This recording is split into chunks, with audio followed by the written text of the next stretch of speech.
नमस्कार विद्यार्थी मित्रांनो, आज आपण इयत्ता 10वी विषय विज्ञान आणि तंत्रज्ञान भाग 1 मधील प्रकरण क्रमांक 9 कार्बनी संयुगे या प्रकरणातील IUPAC नॉमेनक्लेचर म्हणजेच IUPAC नेम या व्हिडिओमध्ये अभ्यासणार आहोत. चला तर मग पाहूया IUPAC पॅक नामकरण पद्धती म्हणजेच IUPAC नॉमेनक्लेचर सिस्टीम. तर IUPACचा फुल फॉर्म काय आहे तर international union of pure and applied chemistry. International union of pure and applied chemistry या संस्थेने काय केलं तर संयुगाच्या संरचनेवर आधारित नामकरण पद्धती मांडली आणि ही पद्धती जगभर मान्यता पावली. आता या पद्धतीमध्ये सर्व प्रकारच्या कार्बनी संयुगांना विशिष्ट नावे देण्याची तरतूद केलेली आहे. आपण येथे एकच क्रियात्मक गट असलेल्या काही सरळ शृंखला संयुगांना IUPAC नाव कसे द्यायचे त्या व्हिडिओमध्ये अभ्यासणार आहोत. कोणत्याही कार्बनी संयुगाच्या IUPAC नावाचे 3 घटक असतात. आता ते 3 घटक कोणते तर जनक, प्रत्यय आणि उपसर्ग. तर विद्यार्थी मित्रांनो, प्रत्यय आणि उपसर्ग तुम्ही इंग्रजीमध्ये व्याकरणात शिकलेले आहेत. तर या ठिकाणी प्रत्यय उपसर्ग कसे जोडायचे आणि IUPAC नाव कसं द्यायचं ते आपण या व्हिडिओमध्ये सविस्तर पाहणार आहोत. तर हा व्हिडिओ शेवटपर्यंत पहा, म्हणजे IUPAC नामकरण करण्याची कोणतीही शंका तुमची राहणार नाही. नावामध्ये त्यांची मांडणी कशी करायची पहा. जर उपसर्ग असेल तर तो आधी लावायचा आणि प्रत्यय असेल तर तो नंतर लावायचा. जनक हा मध्ये येईल, म्हणजे जो जनक अल्केन असेल, अल्काईन जो कोणी असेल तो मध्ये येईल. उपसर्ग असेल तर जनकाच्या अगोदर आणि प्रत्यय असेल तर जनकाच्या नंतर. आता तो कसा जोडायचा ते आपण पाहूया. तर संयुगाला IUPAC नाव देताना त्या संयुगाच्या जनक अल्केनचे नाव आधारभूत धरले जाते. आता जनक अल्केन म्हणजे कोणता तर त्यामध्ये किती कार्बन आहेत यावरून जनक अल्केन ठरवला जातो. ते आपण उदाहरणामध्ये घेऊया. जनक अल्केनच्या नावाला योग्य ते प्रत्यय व उपसर्ग जोडून संयुगाचे नाव तयार करतात. आता सरळ शृंखला संयुगाच्या IUPAC नामकरणातील पायऱ्या ज्या आहेत त्या आपण पुढे पाहणार आहोत. तर पहिली पायरी. आता पहिली पायरी काय बघा. पहिल्या पायरीमध्ये प्रथम काय करायचं तर सरळ शृंखला संयुगाचे रचनासूत्र लिहून त्यातील कार्बन अणूंची संख्या मोजायची. कार्बन अणूच्या संख्येइतके कार्बन अणू असलेला अल्केन हाच प्रस्तुत संयुगाचा काय असतो जनक अल्केन. म्हणजे 1 कार्बन असेल तर मिथेन, 2 असेल तर इथेन, 3 असेल तर प्रोपेन, 4 कार्बन असतील तर ब्युटेन, 5 असतील तर पेंटेन, हेक्झेन, हेप्टेन, ऑक्टेन, नोनेन, डिकेन याप्रमाणे या जनक अल्केनचे नाव इंग्रजीत लिहितात. प्रस्तुत संयुगाच्या कार्बन शृंखलेमध्ये दुहेरी बंध असेल तर जनक नावाचा शेवट ANE ऐवजी ENE ने करतात. म्हणजे अल्केन असेल, आता अल्केन असेल तर आपण स्पेलिंग काय लिहितो ALKANE. जर दुहेरी बंध असेल तर हा ENE काढून त्या ENEची जागा कोण घेतो ENE घेतो. जर प्रस्तुत संयुगाच्या कार्बन शृंखलेत तिहेरी बंध असेल तर जनक नावाचा शेवट ANE ऐवजी YNE ने करतात. म्हणजे जर तिहेरी बंध असेल तर हा ANE काढून त्या ANEच्या ठिकाणी काय लिहितात YNE, म्हणजे अल्काईन तयार होतो. म्हणजे दुहेरी बंध असेल तर अल्कीन आणि तिहेरी बंध असेल तर अल्काईन. आपण उदाहरण पाहूया. या ठिकाणी रचनासूत्र, कार्बनची सरळ शृंखला आणि जनक नाव दिलेलं आहे. तर रचनासूत्र पहा. CH3 CH2 CH3 या ठिकाणी 3 कार्बन आहेत C आणि एकेरी बंध आहे. तर कार्बन 3 आहेत म्हणजे त्याचा जनक अल्केन कोणता आहे प्रोपेन आहे. पुढे CH3 CH2 OH. आता आपण फक्त सरळ शृंखला पाहतोय. हा जो क्रियात्मक गट आहे त्याच्याशी आपल्याला इथं काही घेणं नाही. तर इथं 2 कार्बन आहेत सिंगल बॉन्ड C.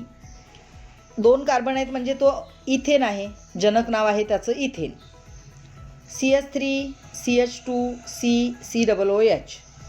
आता इथं पहा COOH हा क्रियात्मक गट आहे, परंतु कार्बन 3 झाले, हा एक, हा दुसरा आणि हा तिसरा, म्हणून 3 कार्बनची सरळ शृंखला लिहिली. म्हणजे क्रियात्मक गटात असला तरी तो कार्बन त्या रचनासूत्रामध्ये आहे, तर ते 3 कार्बन झाले. आणि 3 कार्बन म्हणजे हा सुद्धा काय आहे प्रोपेन आहे. पुढे CH3 CH2 CH2 CHO. आता इथं अल्डिहाइड ग्रुप जोडलेला आहे, पण हा 1 कार्बन, दुसरा, तिसरा आणि चौथा, 4 कार्बन आहेत. आणि 4 कार्बन म्हणजे जनक नाव झालं त्याचं butane. CH3CH double bond CH2. आता परत पहिल्यांदा आपण सरळ शृंखला बघू. 1 2 3 C डबल बॉन्ड C. आता इथं कार्बन 3 आहेत. कार्बन 3 आहेत म्हणजे तो प्रोपेन आहे.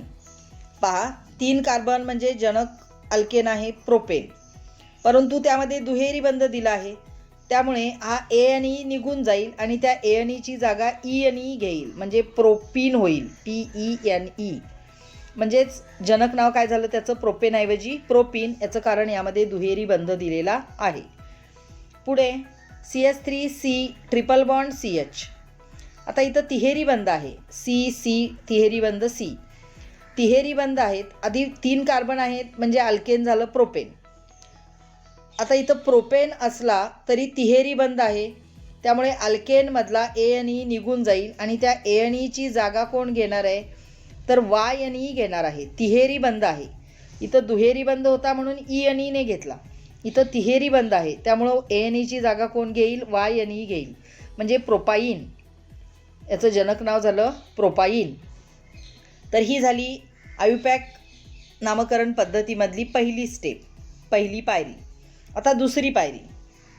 रचनासूत्रामध्ये एखादा क्रियात्मक गट असल्यास जनक नावातील शेवटचे ई हे अक्षर काढून त्या जागी क्रियात्मक गटाचे संक्षिप्त नाव प्रत्यय म्हणून जोडा. पहा, रचनासूत्रामध्ये एखादा जर क्रियात्मक गट दिलेला असेल तर नावातील शेवटचं ई हे अक्षर काढायचं आणि त्या ईच्या जागेवर काय लिहायचा तर क्रियात्मक गटाचे जे संक्षिप्त नाव आहे ते संक्षिप्त नाव तुम्ही यापूर्वी शिकलेले आहात. आपण या व्हिडिओमध्ये पुन्हा शिकणार आहोत. तर त्या क्रियात्मक गटाचे संक्षिप्त नाव आपण ई या ठिकाणी देणार आहोत. याला अपवाद आहेत. हॅलोजन. हॅलोजन म्हणजे कोण? Fluorine, chlorine, bromine, iodine.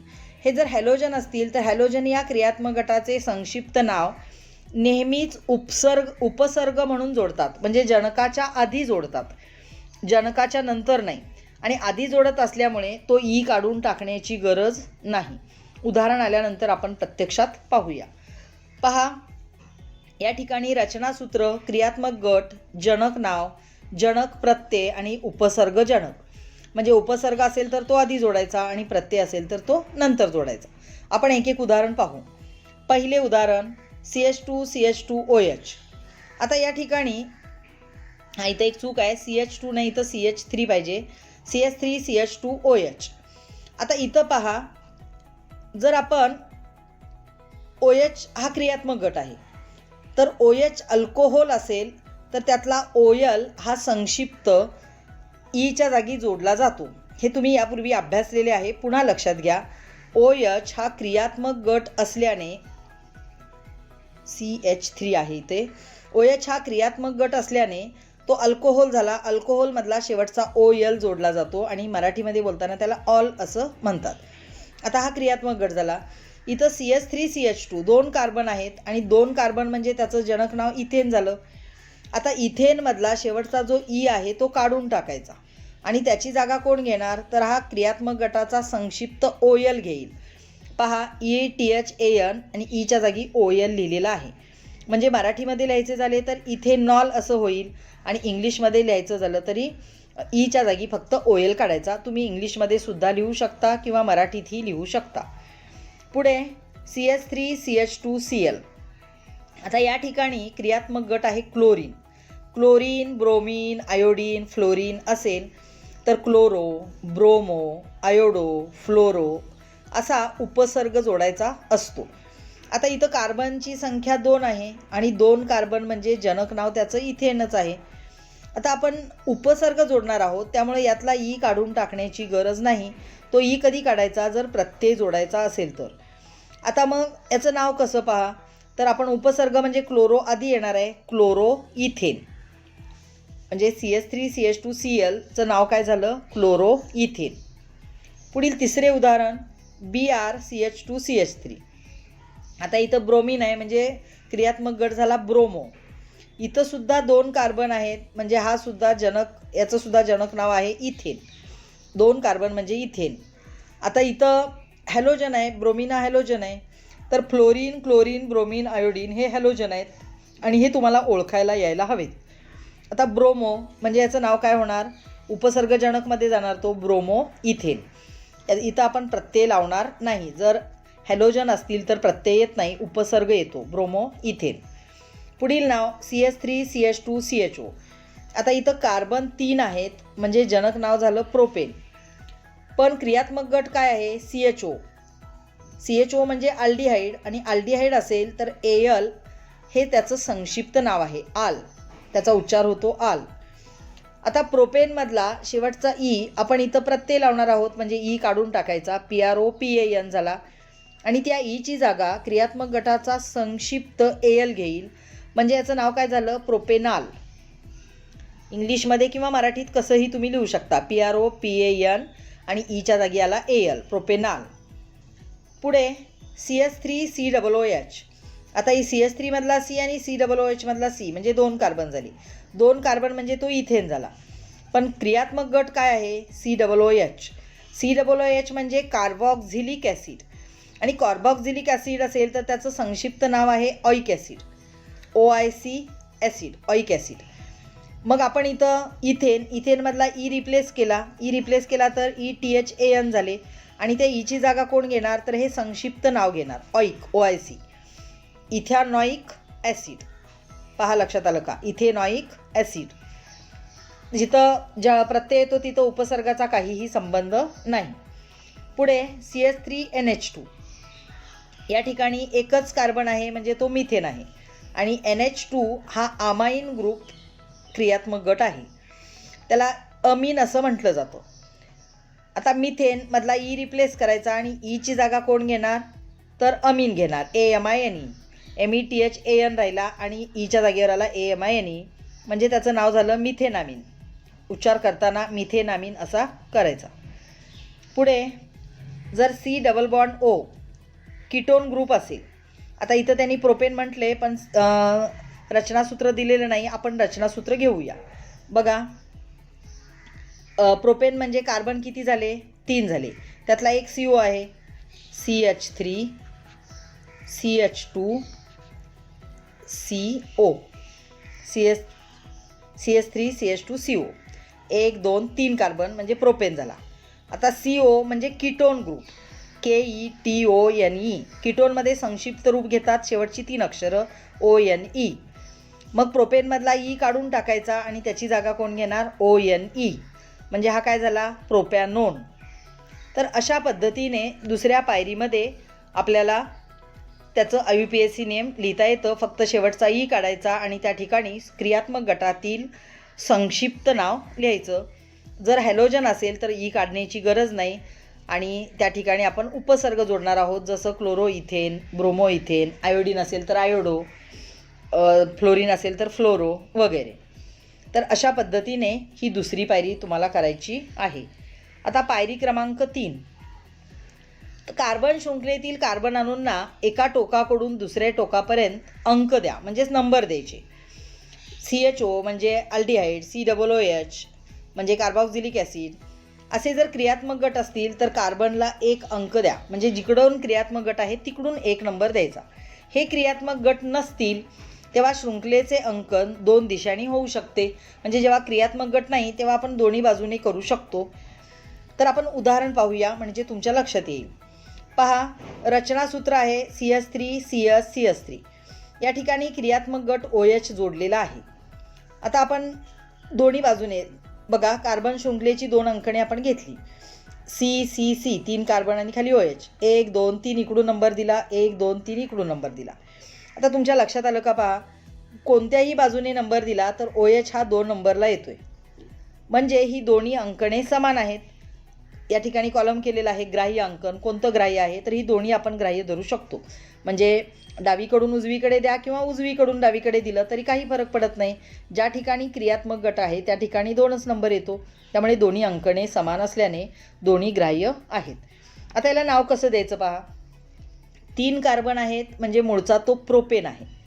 तर प्रोपेनमधला ई रिप्लेस केला की तिथं प्रोपॅन येईल, PROPAN येईल. ई काढून टाकला, परत छोटीशी डॅश देऊन हा जो क्रियात्मक गट आहे तो किती नंबरला जोडला आहे? 2 नंबरला, म्हणून तिथं 2 लिहिला.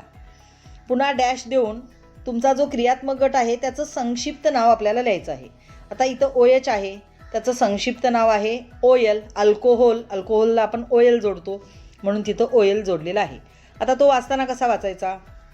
प्रोपेन 2 ओल, किंवा इंग्लिशमध्ये असंच लिहिलं तुम्ही तरी चालेल. तर विद्यार्थी मित्रांनो, मराठीपेक्षा इंग्लिशमध्ये लिहिणं सोपं आहे, कारण फक्त ई काढायचं आहे आणि त्या ठिकाणी संक्षिप्त गट जोडायचा आहे. तरीही तुम्हाला जे सोपं वाटेल ते तुम्ही करू शकता. पुढे दुसरं उदाहरण CS3 CH2 CH2 CS CH3. आता इथं 1 2 3 4 5 कार्बन लिहून घेतले, Cl लिहून घेतला. आता आपण दोन्हीकडे नामांकन करूया. 1 2 3 4 5 केलं तर क्लोरीन 2 नंबरला येतो. 1 2 3 4 5 केलं तर क्लोरीन 4 नंबरला येतो. आता आपण ग्राह्य कोणतं धरायचं? तर जो क्रियात्मक गट जोडलेला असतो तो कमीत कमी नंबरला येईल ते ग्राह्य धरायचं. मग इथं पहिल्या याच्यामध्ये तो 2 नंबरला येतो, त्यामुळे हे झालं ग्राह्य अंकन इथं घेतलेलं आहे. आता क्लोरीन आपण हे हॅलोजन आहे, त्यामुळे तो प्रत्यय जोडत नाही, आपण तो उपसर्ग जोडतो आणि त्यामुळं मूळच्या अल्केनमधला ई काढण्याची गरज नाही. त्यापूर्वी मूळचा अल्केन पाहूया आपण. 5 कार्बन आहेत म्हणजे तो पेंटेन आहे. आता इथं क्लोरीन हा हॅलोजन जोडतोय आणि तो 2 नंबरला आहे म्हणून पहिल्यांदा 2 लिहिला, डॅश दिली आणि क्लोरो लिहिला, कारण क्लोरीन असेल तर संक्षिप्त रूप आपण क्लोरो लिहितो. क्लोरो आणि मूळचा अल्केन पेंटेन म्हणजे 2 क्लोरो पेंटेन. हे झालं त्याचं आयुपॅक नाव. पुढे CH3 C double bond O CH2 CH2 CH3. आता हे कार्बन लिहून घेतले आणि दोन्ही बाजूने अंकन केलं. तुम्ही परीक्षेत करताना दोन्ही बाजूने करण्याची गरज नाही.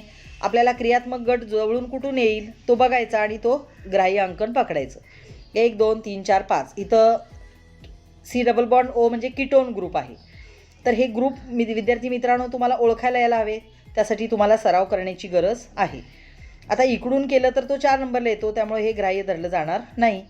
म्हणजेच पहिलं अंकन ग्राह्य आहे. 1 2 3 4 5. आता कीटोन आहे तो आपण प्रत्यय जोडणार आहे. इथं 5 कार्बन आहेत म्हणजे तो पेंटेन आहे. पेंटेनमधला ई रिप्लेस केला, PEN TAN राहिला फक्त. आता हा कीटोन किती नंबरला आहे? 2 नंबरला, म्हणून डॅश देऊन 2 लिहिला, परत डॅश दिली. कीटोन असेल तर आपण संक्षिप्त रूप ONE लिहितो म्हणून शेवटी लिहिलं ONE, पेंटॅन 2 ओन.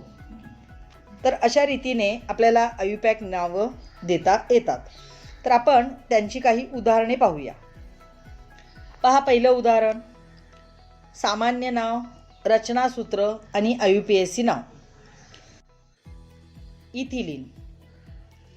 रचनासूत्र आहे CH2 दुहेरी बंध CH2. आता त्याचं IUPAC नाव आपल्याला लिहायचं आहे. पहा, 2 कार्बन आहेत म्हणजे मूळचा हा कोण आहे? इथेन आहे. आता इथेनमध्ये दुहेरी बंध आहे म्हणजे इथेनची जागा, इथेनमधला ई रिप्लेस झाला आणि तो काय झाला? पहा, इथं नाव लिहिते मी. मूळचं अल्केन आहे इथेन, ETHANE. आता इथं दुहेरी बंध आहे त्यामुळं हा ANE निघून जाईल आणि तिथं नाव काय येईल? ETHENE, इथिन झाला.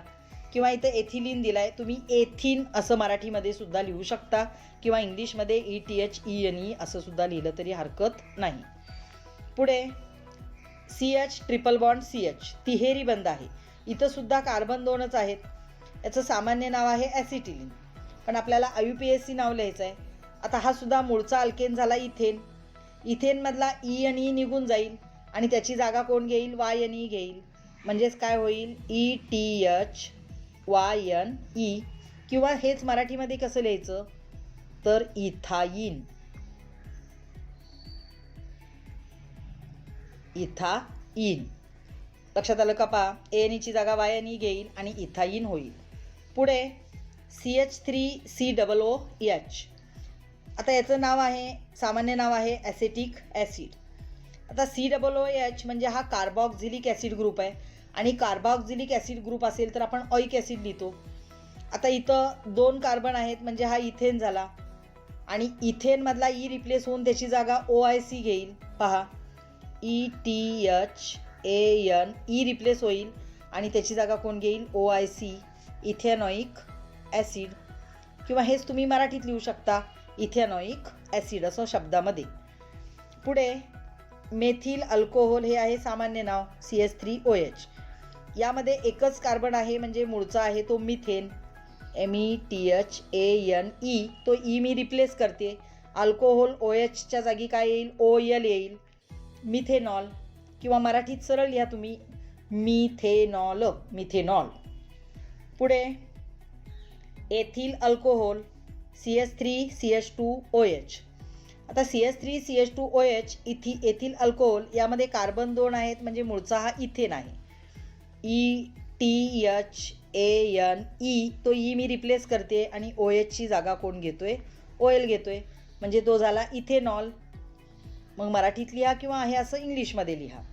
पुढे ॲसिटा अल्डिहाइड हे सामान्य नाव आहे. CH3CHO, यात 2 कार्बन झाले, म्हणजे मूळचा अल्केन झाला इथेन. ETHAN, ई मी रिप्लेस करते. आता इथं CHO म्हणजे अल्डिहाइड ग्रुप आहे आणि त्याचं संक्षिप्त रूप आहे AL. इथेनॉल, नाल, AL आल होईल हे, इथेनॉल. मग असंच लिहा किंवा मराठीत लिहा इथेनॉल. पुढे CH3COCH3, इथं कार्बन 3 आहेत, म्हणजे हा प्रोपेन झाला. PROPAN, propane. ई काढून टाकला. आता ह्याला आपल्याला नंबर द्यावं लागेल. 1 2 3. इकडून जरी दिला तर इथं 2च येणार आहे, म्हणजे किटोन ग्रुप. C+O म्हणजे किटोन आहे.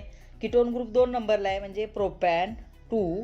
आणि किटोन असेल तर संक्षिप्त रूप ONE लिहितो आपण, ONE, प्रोपॅन 2 ओन. किंवा मराठीत असं लिहू शकता, पहा मी लिहून दाखवते.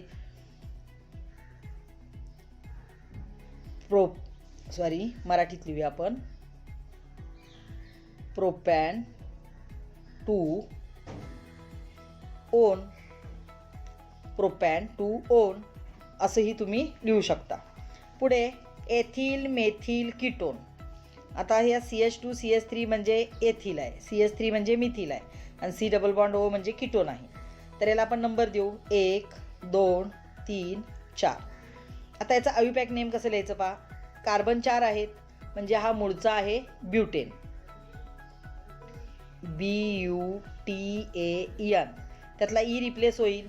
ईची जागा हा 2 नंबरला आहे, कीटोन म्हणजे 2 येईल, आणि कीटोन आहे म्हणजे ONE येईल, ब्युटेन 2 ओन. किंवा मराठीत लिहा ब्युटेन 2 ओन. पुढे एथिल अमीन CH3CH2NH2. आता इथं 2 कार्बन आहेत, म्हणजे तो इथेन आहे. ETHAN, ई रिप्लेस करते आणि ईची जागा कोण घेणार आहे, तर AMINE, एथिन, इथेनामाइन किंवा इथेनामीन किंवा आहे असं इंग्लिशमध्ये लिहू शकता. पुढे N प्रोपिल क्लोराईड. आता इथं क्लोरीन इकडं आहे, म्हणजे इकडून नंबर द्यावे लागतील 1 2 3. 3 कार्बन आहेत, म्हणजे तो प्रोपेन आहे. आता इथं हॅलोजन जोडला आहे, त्यामुळं आपल्याला ई रिप्लेस करण्याची गरज नाही. हॅलोजन किती नंबरच्या कार्बनला आहे, तर 1 नंबरच्या. 1. क्लोरीनला काय लिहितो आपण, क्लोरो, आणि पुढं काय येईल, प्रोपेन. 1 क्लोरो प्रोपेन, हे झालं त्याचं IUPAC नाव. तर विद्यार्थी मित्रांनो, या उदाहरणांचा चांगला सराव करा. या ठिकाणी काही प्रश्न घेतलेले आहेत. खाली दिलेल्या रचनासूत्रांसाठी IUPAC नावे लिहा. पहा, आता इथं कोणताही क्रियात्मक गट जोडलेला नाही, आणि जेव्हा क्रियात्मक गट जोडलेला नसतो तेव्हा नंबर देण्याची गरज नाही. फक्त कार्बन मोजूया. 1 2 3 4, म्हणजे 4 कार्बन, म्हणजे तो ब्युटेन आहे. आता इथं आपल्याला कोणताच क्रियात्मक गट नाही, म्हणून याचं नाव आपण लिहिणार आहोत N ब्युटेन.